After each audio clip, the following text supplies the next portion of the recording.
रामायण और महाभारत भारतीय साहित्य के दो महान महाकाव्य हैं, जिनका भारतीय संस्कृति, इतिहास और पौराणिक मान्यताओं में गहरा महत्व है।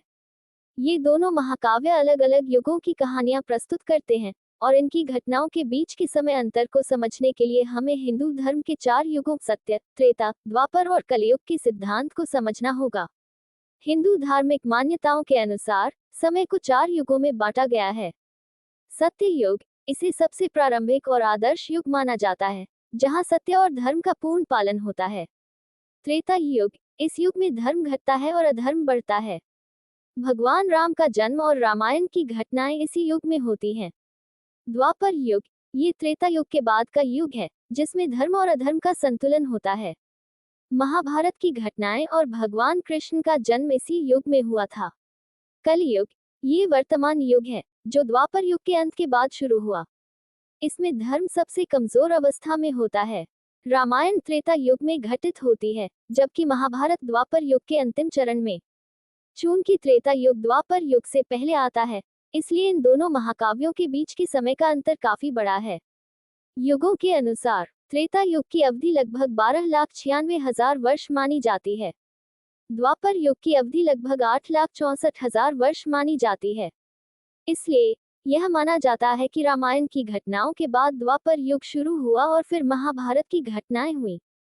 दोनों के बीच के समय अंतर को स्पष्ट रूप से जानना कठिन है, क्योंकि यह लाखों वर्षों की अवधि में फैला हुआ हो सकता है। रामायण और महाभारत की ऐतिहासिकता पर विद्वानों के बीच बहस होती रही है। कुछ पुरातात्विक प्रमाण महाभारत के समय को लगभग 3000 से 3500 ईसा पूर्व के आसपास बताते हैं, जबकि रामायण की घटनाओं को इससे कई हजार साल पहले माना जाता है। हालांकि इन महाकाव्यों की घटनाओं को सटीक ऐतिहासिक समय में रखना कठिन है, क्योंकि ये कथाएं पौराणिक और धार्मिक संदर्भों से घिरी हुई हैं। भारतीय संस्कृति में रामायण और महाभारत दोनों का गहरा सांस्कृतिक महत्व है। इन दोनों महाकाव्यों के बीच के समय अंतर को जानने से ज्यादा महत्वपूर्ण यह है कि दोनों ही ग्रंथों ने भारतीय समाज, धर्म और नैतिकता पर गहरा प्रभाव डाला है। भगवान राम का आदर्श चरित्र और भगवान कृष्ण की नीति ने हजारों वर्षों से लोगों के जीवन और विचारधारा को प्रभावित किया है। रामायण और महाभारत के बीच के समय अंतर का सही अंदाजा लगाना मुश्किल है, लेकिन हिंदू धार्मिक मान्यताओं के आधार पर यह कहा जा सकता है कि यह अंतर लाखों वर्षों का है।